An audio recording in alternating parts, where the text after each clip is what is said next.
The Caliphate, a form of rule in Islam that lasted for almost 13 centuries. From the death of the Prophet Muhammad to the overthrow of the last Ottoman Caliph in 1924.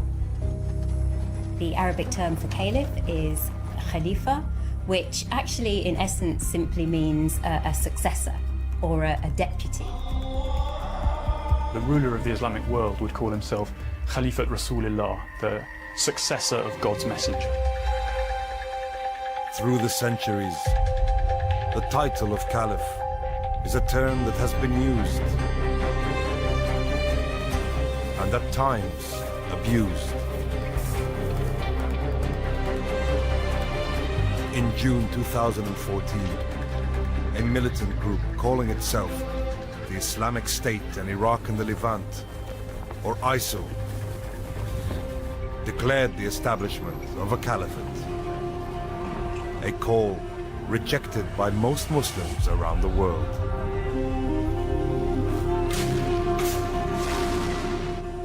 ISIL took root and expanded in Iraq and Syria. Two countries plunged into violence by the political turmoil and foreign intervention of recent years. The turmoil revived sectarian differences that go back over 10 centuries between Sunni and Shia Muslims. إذا منذ البداية كان النزاع سياسيا مع تغليفه لبعد ديني، لأن الشرعية السياسية تقف أو تستند أو ترتكز أساسا على مبررات دينية، وهذا الأمر الذي لا زال قائما إلى يومنا هذا. This is the story of the great split within Islam, of how this split arose from a dispute of who should succeed the Prophet Muhammad. This is the story of the Caliph.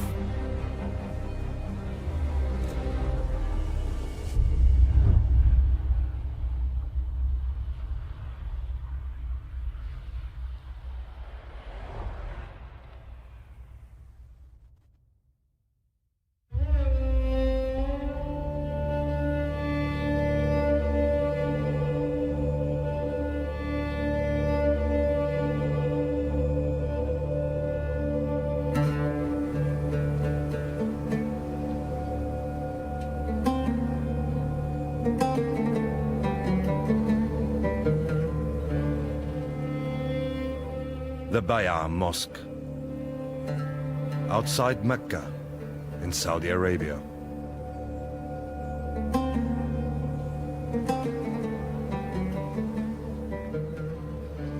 It was here, in the year 622, that a delegation from the town of Medina made Bay'a, a pledge of support and shelter to the Prophet Muhammad.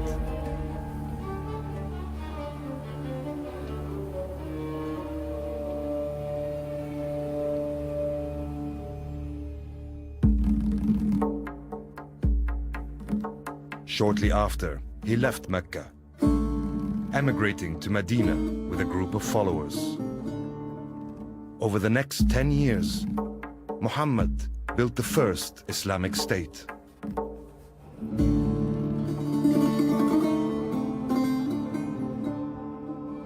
But in June 632, the Prophet died in his capital Medina, leaving the young state without a leader.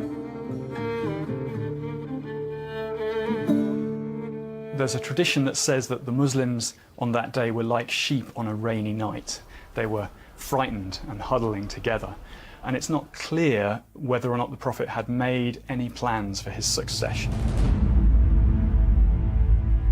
Within hours of the Prophet's death, senior figures in the Muslim community came together to choose a successor to the Prophet, a caliph.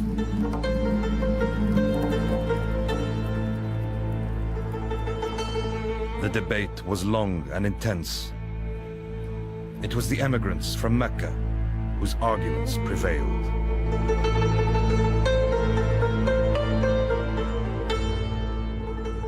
Abu Bakr as-Siddiq, was chosen to be the first caliph in Islam. المهاجرون طرحوا عدة مسوغات لتوليهم الأمر بعد الرسول، فيها مسوغات دينية وفيها مسوغات قبلية، لأنهم ادعوا أيضا أنهم أهل الرسول وهم أولى من غيرهم على اعتبار أن هذه الرسالة تركة.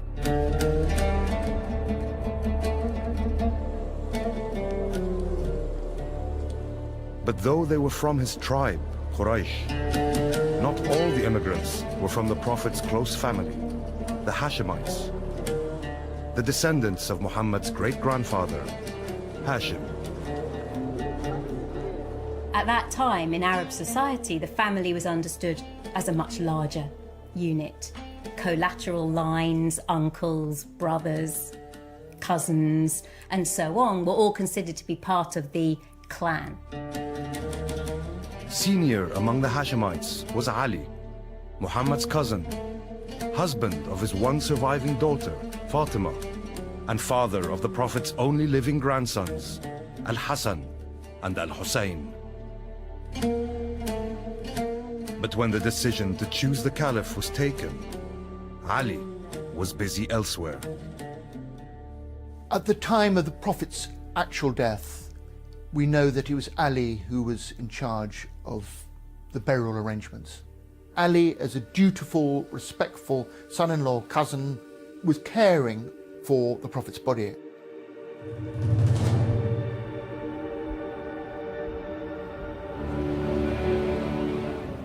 The next day, in the Medina Mosque, Abu Bakr was given bay'ah, the oath of allegiance, by the majority of the Muslim community. Ali, however, was not one of them.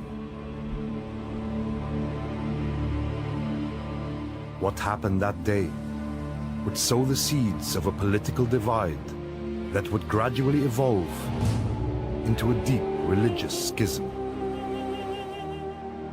The division of Islam into Sunni and Shia.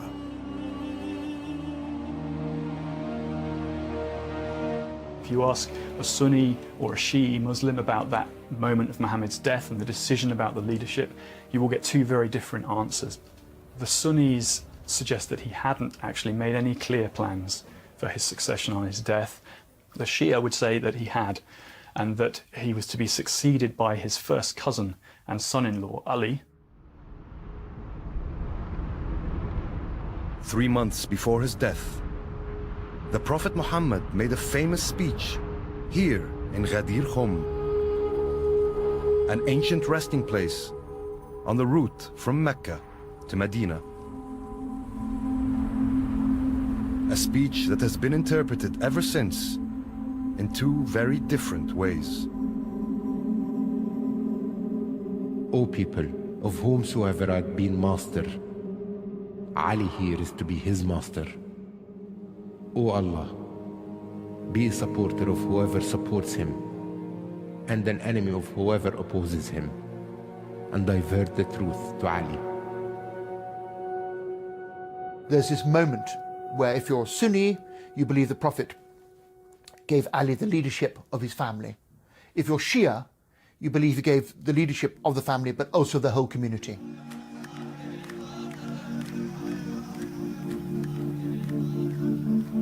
The Prophet's speech is celebrated by Shia to this day. Each year, a feast is held on the anniversary to commemorate what Shia see as Muhammad appointing Ali to be his successor.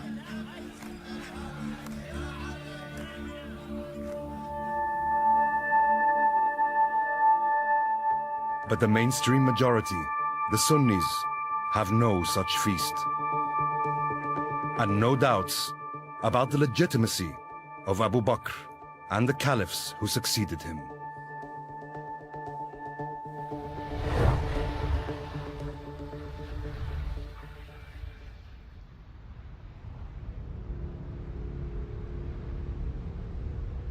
Shortly after becoming caliph, Abu Bakr faced his first major challenge, a tribal revolt against the Islamic State.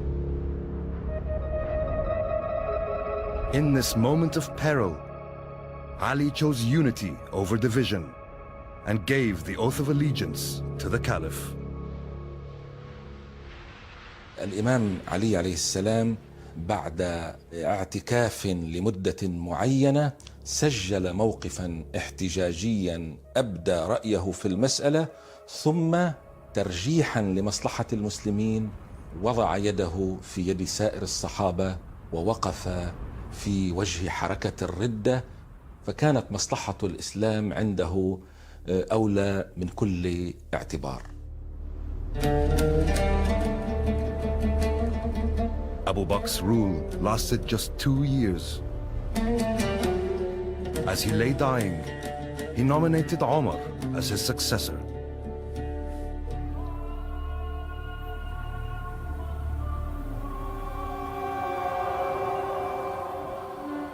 Ten years later, in 644, Omar, the second caliph, was assassinated, stabbed while leading dawn prayers in Medina. On his deathbed, he dictated how his successor should be chosen.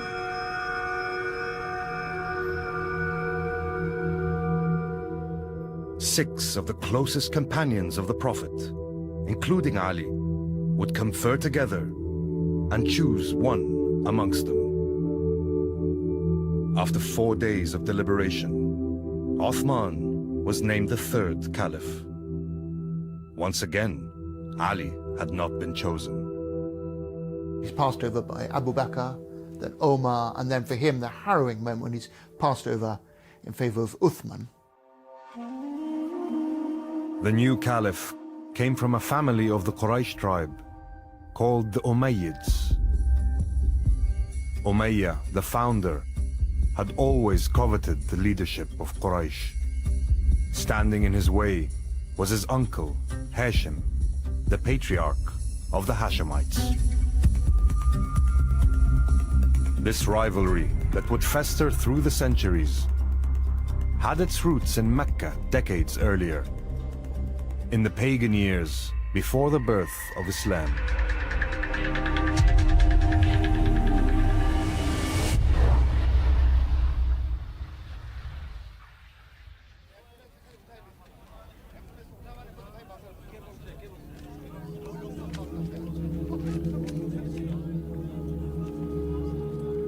In the year 610, in this cave outside Mecca, Muhammad received the first revelation, verses of the Quran, which set him on the path of prophecy. The emergence of a prophet among the Hashemites antagonized the Umayyads and their leader, Abu Sufyan. كان يقول أبو سفيان سابقونا بالنسب نافرناهم بالنسب بالمال نافرناه. الآن عندما ظهرت دعوة محمد صلى الله عليه وسلم قال يدعون النبوة، فمن أين لنا هذه؟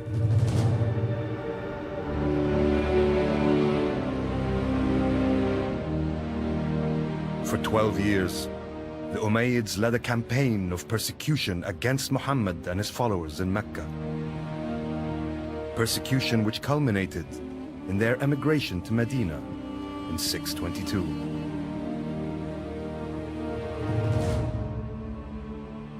But when the Prophet returned to conquer Mecca, Abu Sufyan realized resistance was futile and joined Islam. By 644, the rising Islamic State had expanded into a vast empire, and the Caliphate had come into the hands of an Umayyad, Uthman. Uthman was a genius, but he employed far too many of his young cousins. The Umayyads were the aristocrat of Mecca, and they'd been great leaders of the pagan resistance, and so promoting these characters who were his lovely cousins was also, a bad political decision.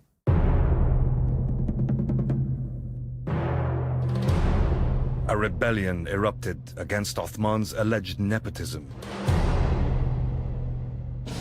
In 656, and after 12 years as Caliph, he was killed in his house in Medina. بعد أن حصل ما حصل مع الأسف الشديد ووجد الإمام أن الناس تهافتت إليه، حاول الاعتذار في أكثر من مرة كما تنقل لنا النصوص التاريخية، حاول الاعتذار، ولكن بعد ذلك وجد أن المصلحة الإسلامية تحتم عليه أن يستجيب، فاستجاب وبايعه المهاجرون والأنصار.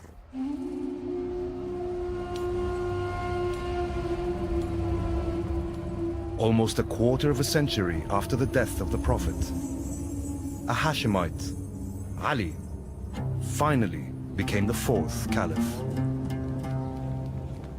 هو باشر في خلع الولاة وعزل الولاة الذين عينوا من قبل عثمان بن عفان، لذلك بعضهم أطاع وقبل العزل وبعضهم رفض، مثل معاوية بن أبي سفيان والي الشام. Many of Uthman's relatives were hostile to Ali's leadership, and Muawiyah demanded that Ali hand over the killers.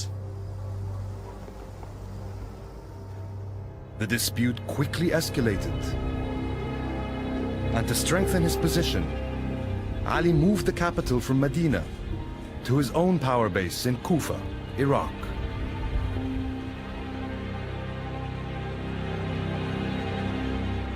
The Islamic State was now divided in two: the east under a Hashemite caliph, and the west under an Umayyad governor. نشأ ما يسمى داخل المسلمين شيعة علي وشيعة معاوية، وهنا لنلاحظ أن كلمة شيعة لم تكن تعني في ذلك الوقت مذهبا محددا، وإنما كانت تدل على حزب فلان وحزب فلان.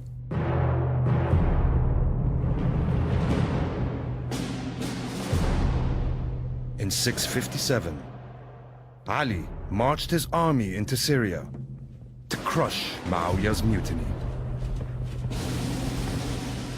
After days of bloody skirmishes, and on the last day of the battle, the army of Muawiyah was on the verge of defeat. الإمام علي عندما وصل إلى خيمة معاوية، ومعاوية وضع فرية وخدعة ووضع الرماح على القرائين، أي يفصل بين القرآن، لذلك الإمام علي أوقف القتال. الخوارج كانوا من جيش الإمام علي، فهم جاءوا إلى المعلم وقالوا له: وصلنا إلى خيمته، كان باستطاعتنا أن نقضي عليه. قال: والله أعرف، وعرفوا أنه خادع، ولكنه حكمني بكتاب الله. ولذلك الخوارج اعتبروا أنه الإمام علي لا يصلح للقيادة، لأنه خضع لمنطق لا يتفق مع منطق القتال، لأن قالوا: لماذا إذن نقاتلهم؟ These dissidents from Ali's army, the Khawarij, fixed on a ruthless way to bring an end to the struggle.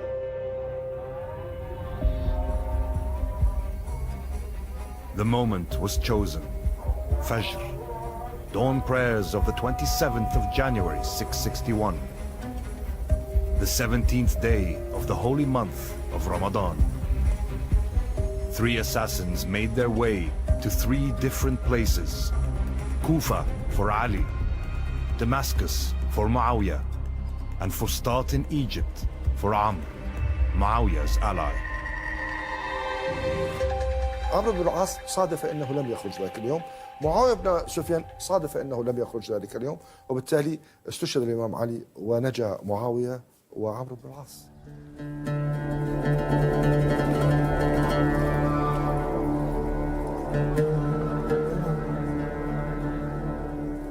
Najaf in Iraq,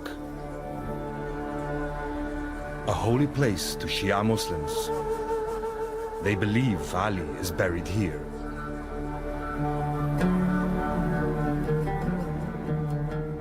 For them, he is more than a caliph. He is an imam, imbued with religious authority that could be passed on only through his bloodline. So, on Ali's death, the caliphate passed to his elder son, Al-Hassan. But he would not be long in the post. وكان الحسن ذو فطنة وذكاء أنه لا يمكن الركون إلى أهل العراق.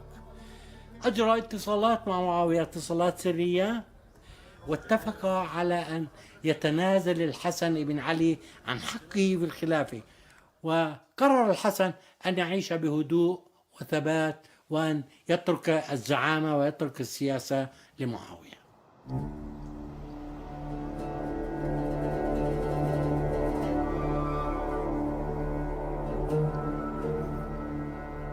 Damascus, 13 centuries ago, the Umayyad capital. Though the caliphate remained in the Quraysh tribe, it had passed from the Hashemites to the Umayyads, and there it would remain for the coming century. The crunch point really comes late in Muawiyah's reign, when he designated his son, Yazid, as his successor. And this was a real touch point for generating controversy and opposition. Yazid's succession on the death of Muawiyah in 680 triggered a series of events that resonate to this day.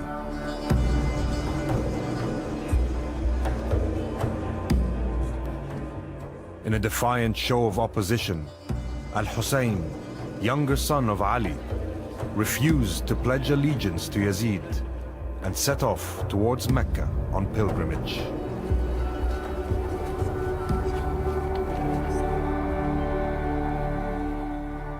On the way, he began to receive messages asking him to come to Iraq, where his supporters planned to install him as caliph. He gathered together his family and decided to move to Kufa, his father's former capital.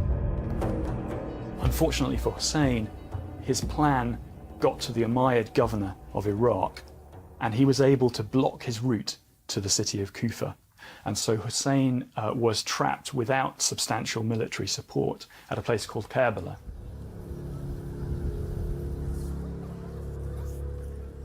And it was at Karbala, in October 680, that Al-Hussein and his small band of supporters met their bloody fate. عشرات المقاتلين مع جملة من الأطفال والنساء، وكانت الملحمة التاريخية حيث انتهك المحظور والحرام، وانتهكت في الحقيقة حرمة رسول الله بما جرى في ذلك اليوم. He and his entourage, many of his family, were massacred, and his head was sent to Yazid in Damascus.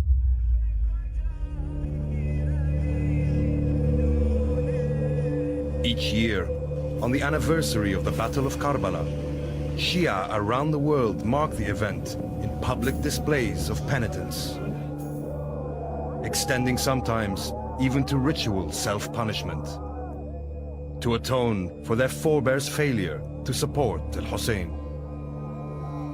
It's really seen as the great tragedy of Islam from the Shi'i perspective. This is the great disaster, is that the Prophet's family didn't get to take the caliphate and to lead the Muslims.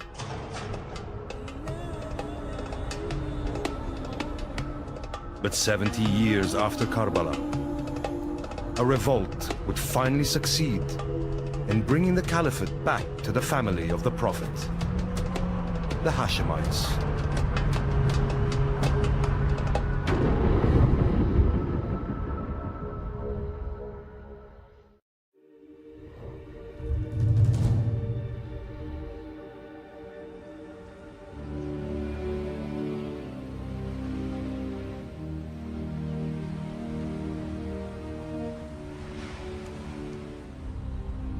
Al-Humayma, southern Jordan.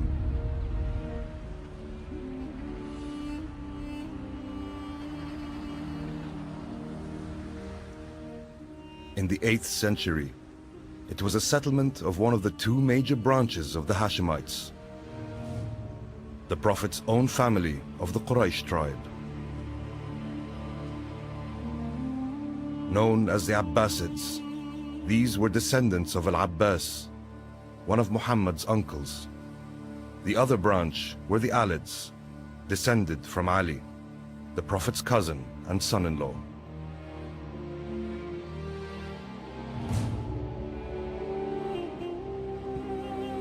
In 716, Abdullah, one of the Alids, arrived in Al-Humayma with a strange story. أحد أحفاد علي بن أبي طالب مر على الخليفة الأموي سليمان بن عبد الملك فقدم له الهدايا، وفي عودته إلى المدينة المنورة شعر بألم ومرض، فقال له من معه: سممك سليمان.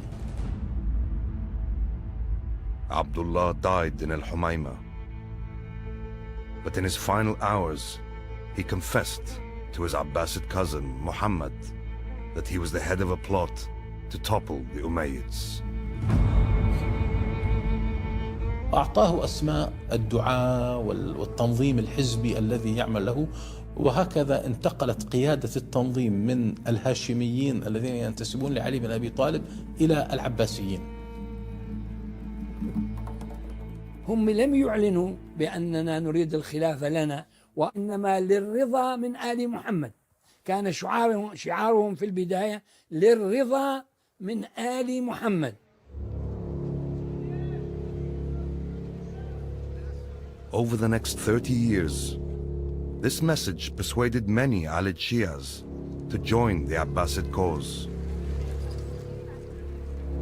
In 746, this secret movement turned into full-blown revolution in the eastern part of the Islamic Empire, in what is today the Shia state of Iran. It's very, very hard to say whether the Abbasids used the Alids. They certainly wanted to accrue as wide a support base as they possibly could. And they certainly wanted those who supported an Alid caliph to join their movement. Within 3 years, the Abbasids had captured Kufa, the caliphal capital of Ali.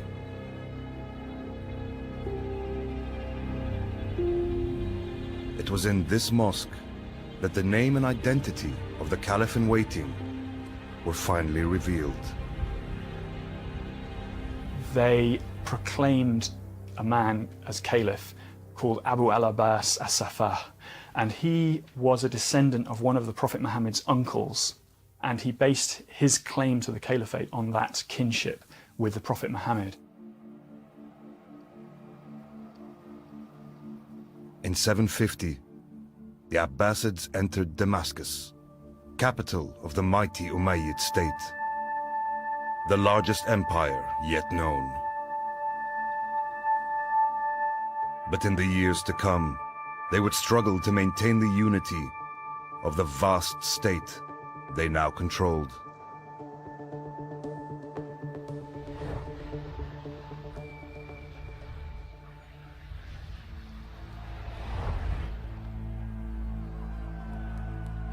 By the mid-8th century, the Abbasids had seized control of the caliphate, but did little for their cousins.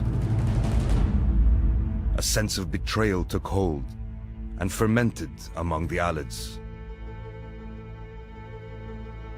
In a bold and dangerous move, they declared a rival caliphate in Medina. An Abbasid army was rushed to the city. It ruthlessly crushed their rebellion. عندما استتبت الأمور للعباسيين لوعد أن الظلمات التي أصابت أهل البيت قد لا تكون أقل من الظلمات التي أصابت الشيعة في العهد الأموي نفسه.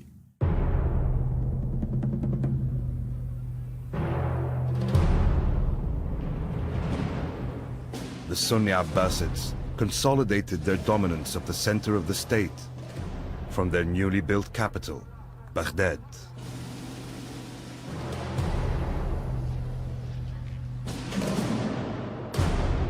But they had failed to exert the same control over the provinces of the far west.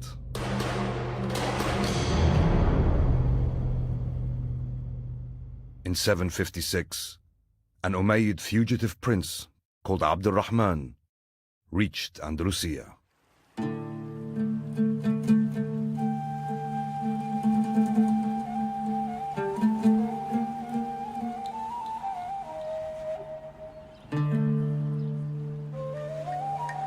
Only 6 years after the collapse of his grandfather's caliphate, he succeeded in reviving the Umayyad dynasty with Cordoba as its capital. عندما خرج الأمويون أو عاد الأمويون أو استنجد الأمويون بالأندلس بعد سقوط خلافتهم في دمشق، كان طبيعي جدا أن يعودوا إلى الأصل، أي أن ما وقع هو اغتصاب للخلافة، وأن العباسيين هم مغتصبو الخلافة، ونحن سنصحح هذا الوضع هذه المرة انطلاقا من أقصى نقطة في العالم الإسلامي، في الغرب الإسلامي وبالضبط في الأندلس.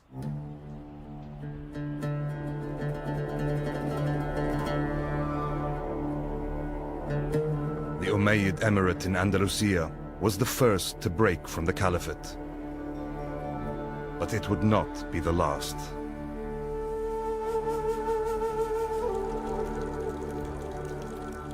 Soon, another state at the western edge of the Muslim world, in the Maghreb, would break away from the Abbasids. And this time, it would be their own cousins, the Alids. بدأت تتكون قناعة لدى الأسرة العلوية أنه لا يمكن إقامة مشروع مستقل عن هيمنة المشرق إلا بعيدا عن المركز، بعيدا عن العاصمة، وبالضبط في الأطراف حيث لا تستطيع الخلافة أو لا يستطيع الخليفة أن يصل وأن تطالها يده لإجهاض هذا المشروع.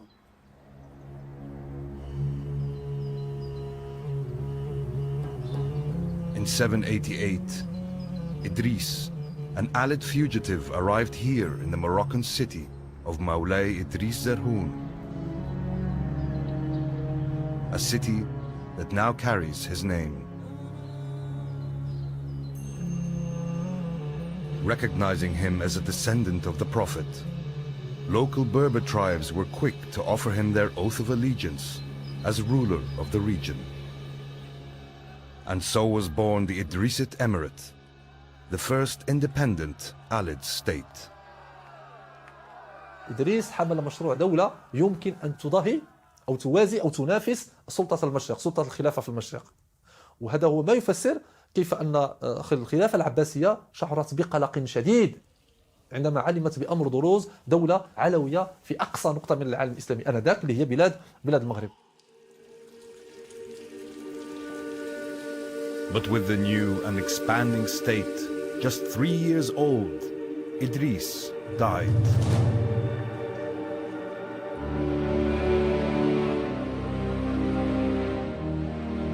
He was laid to rest here, in the city that still bears his name. Idris had allegedly been poisoned on the orders of Harun al-Rashid, the most famous of the Abbasid caliphs.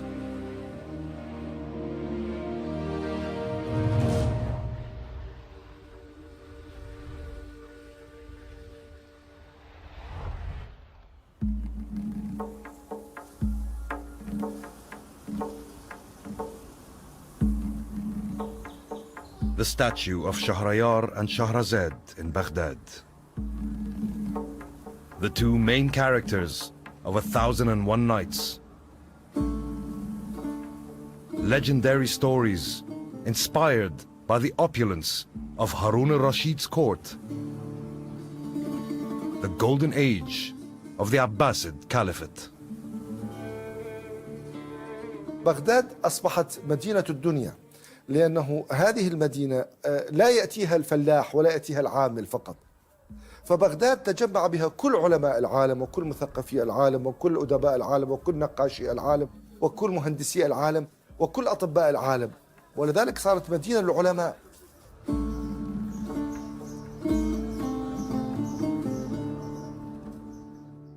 Under al-Rashid, scholars began the great task of transcribing and translating the cultural and scientific works of former civilizations. Encouraged and supported by the Abbasid caliphs, Muslims began adding their own scholarship to this stock of human knowledge, laying the groundwork for Europe's Renaissance in centuries to come. Ibn Sina, or the West knows as Avicenna, had written not only philosophical texts, but also a very important treatise on medicine. It was translated into Latin, became the standard textbook for European medical schools for centuries. But the golden age of the Abbasids was destined to be short-lived. In 836, the 8th Abbasid Caliph, Al-Mu'tasim, moved his capital here, to Samarra in Iraq.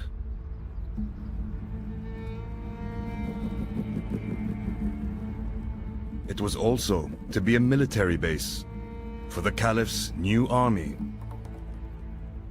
an army of Turkic mercenaries, toughened by life on the steppes of Central Asia. An army that would soon erode the power of the caliphs. بدأ العنصر العربي يبتعد شيئا فشيئا عن مصائر الأمور في الدولة العباسية، حيث أكثر المعتصم من الأتراك وأصبح هم أصحاب النفوذ الحقيقي. In 847, here in Samarra, Turkic army commanders installed Al-Mutawakkil as the 10th Abbasid Caliph.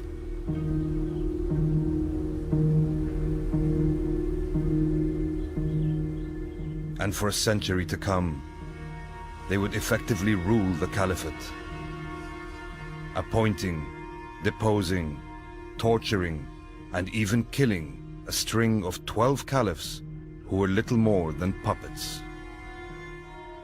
ولم يبقى للخليفة يعني إلا الصفة الاسمية والشرعية، حتى كان يقال خليفة في قفص بين وصيف وبغى يقول لهما كما تقول الببغاء. The caliphate clearly had become a symbol and had no effective power anymore. And in the Muslim world we had a multitude of different political regimes in the various parts, reaching from what is today Spain to the Sub-Asian continent. Often this period is seen as a period of decline because of these political divisions. But it wasn't just a matter of the slow fracturing of the state. At its western edge, a new threat was on the rise. Mahdiyya, this small town on the Tunisian coast, would soon emerge as the seat of a rival caliphate. And this new caliph would not be Sunni, but Shia.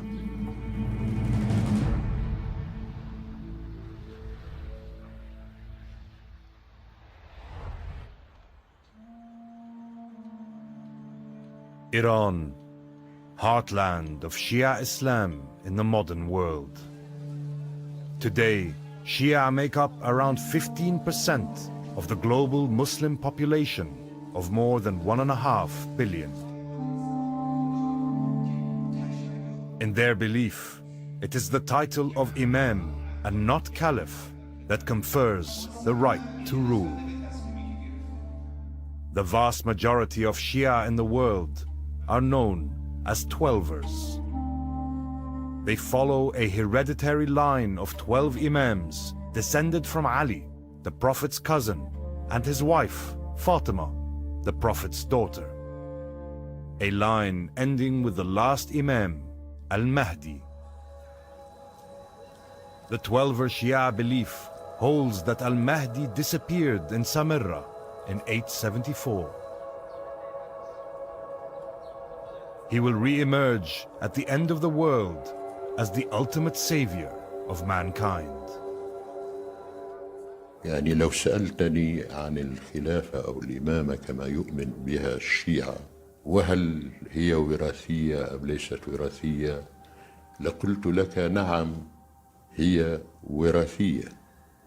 سلالة الرسول من ابنته فاطمة هم الأئمة من بعده. وبالتالي فإن هذه الخلافة تعتبر وصية دينية وليست وراثية. But this holy commandment was no protection against a deep divide in Shia belief. Al-Kazimiyya Mosque, Baghdad. The shrine of the man who marks the division of Shi'ism into two strands.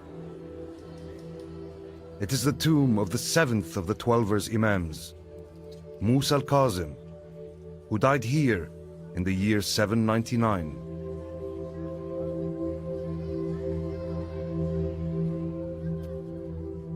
Others, however, dispute his status. They consider the real seventh Imam to be his brother, Ismail. They came to be known as Ismaili Shia.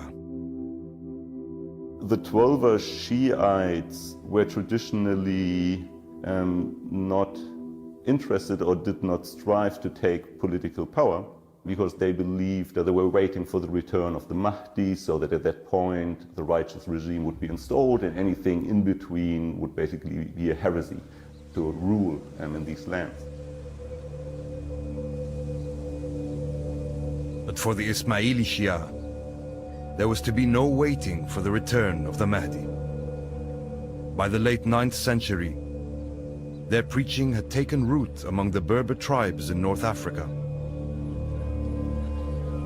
A new movement was on the rise, with its roots firmly in the Shia tradition. لم يقع الإعلان من أول على أنها هي حركة تريد إقامة خلافة، لا، كان أهم شعار هو العدل بين كل المسلمين، النصر للمستضعفين. يعني كانت في الأساس حركة ذات وجه اجتماعي، وبالطبع العنصر الهام هو الحكم لآل البيت لنشر العدل.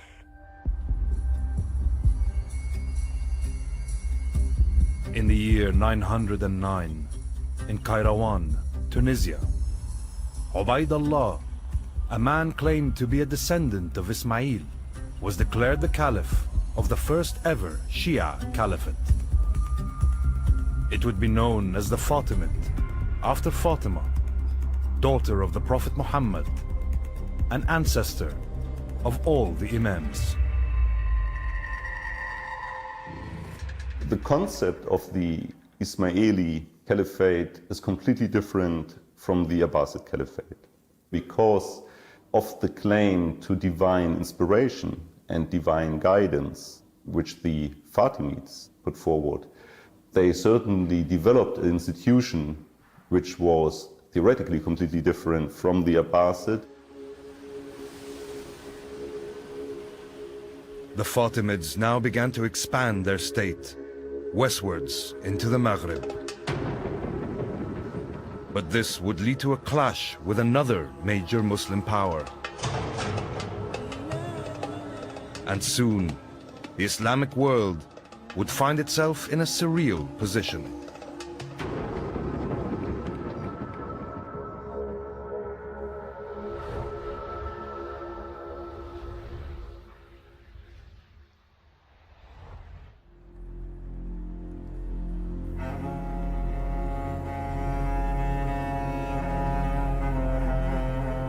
By 912, the Umayyad Emirate in Andalusia was over a century and a half old. Ruled from Cordoba by the 8th Emir, Abdurrahman III.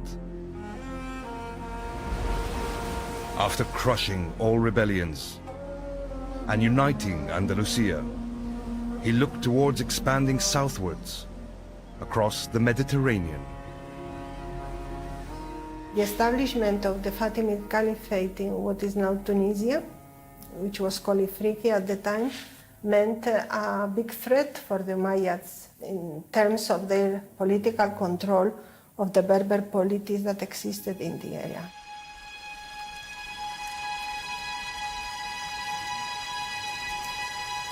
To strengthen his position, in 929, Abdurrahman declared the Andalusian Emirate an independent Umayyad Caliphate.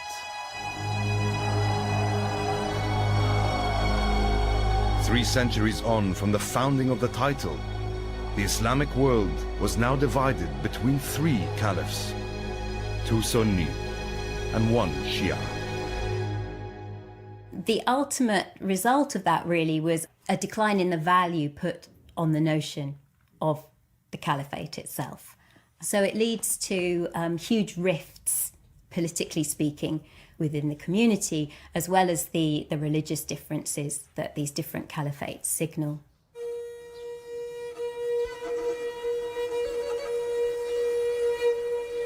In Baghdad, the suffering of the Abbasid caliphs continued under Turkic military domination.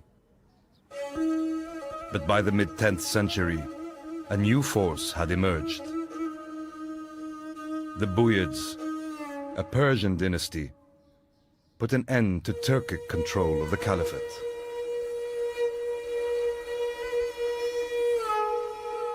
تولى بنو بويه وهم شيعة، ومع ذلك أبقوا الخليفة السني في بغداد. ليش؟ لأنه قالوا إذا ولينا واحد شيعي معناه إذا أمر الجند بقتلنا يقتلونه، ومن الأفضل أن نبقي على هذا السني، فإن أمرنا جندنا بقتله فيقتلوه. Worse still was to come for the Abbasids. In 969, a Fatimid army captured Egypt. 3 years later, the fourth Fatimid Caliph, Al-Mu'izz, abandoned his capital, Mahdiya in Tunisia, and headed east. For the next 2 centuries, the newly built city of Cairo would serve as the seat of the Shia Caliphate. The Fatimids considered their caliphate universal, so ideally they wanted to expand their power from their original base in North Africa back into Egypt, on into Syria, and ultimately to encompass the whole Islamic world. They weren't able to achieve that, and what instead happened in the 10th century was the Islamic world became divided between a number of different caliphates.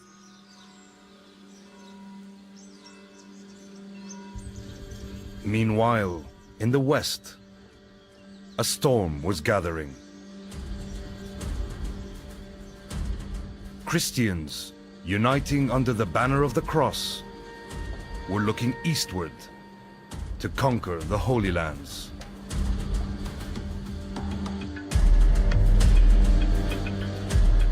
The approaching struggle could not have come at a worse time for a divided Muslim world,